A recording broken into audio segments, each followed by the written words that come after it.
I spoke earlier with Cochise County Sheriff Mark Dannels of Arizona about how important this all is in terms of national security. Let's take a listen. Well, Adrienne, thanks for having me back on the show again. And let's put the big picture back out there, and let's not segment it for the last month with that statement. I know you didn't make the statement, but that statement being made is a feel-good statement. You look at what's happened in my county alone over the last 3 years. We booked 4,170 people in my jail for border-related crimes, double-digit deaths, you name it's happened here. And I'm just one piece of the southwest border.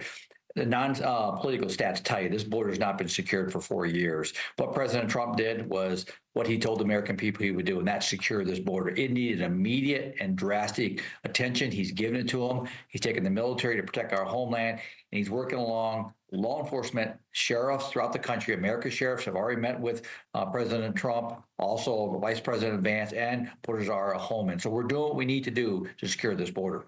Do you think that the emergency tariffs and visa sanctions that President Trump was going to impose on Colombia was the reason why Colombia says, oh, we're going to send the presidential plane to come get these Hondurans? I mean, I'm looking at Marco Rubio sent out a State Department note saying that Colombia had authorized these flights from America on military aircraft, and then while it was in the air, canceled the authorization.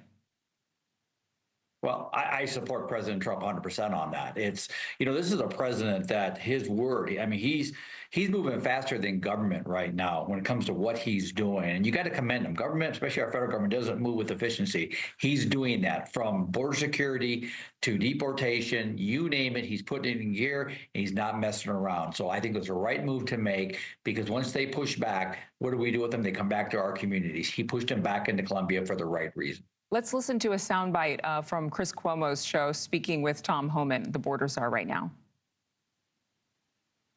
We arrested 1,300 people. Over 1,000 of them were criminals. Who are the other ones? They're either fugitives who've been through immigration court in order to remove but didn't leave and became a fugitive, or collaterals. Where did the collateral arrests happen? In sanctuary cities, because they forced us into the community. Like I said from day one, no one's off the table. If the United States are illegally, you got a problem. But we are concentrating on public safety threats first, and it just makes sense.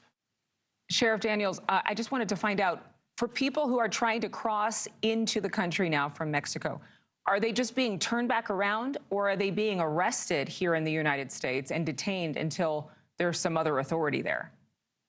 Unless there's an aggravated circumstance, like a fugitive warrant here in the United States, they're incarcerated. Otherwise, they're deported. I know President Trump already put that in order that if they come across the border legally, they are put back into Mexico to be deported through our port of entries. That was something that changed under the Biden administration. Something else that changed, Adrienne, that's really good is President Trump reinstituted the pursuit policy for Border Patrol, where they can pursue fugitives now and car pursuits, something we've been endangered on for the last 4 years.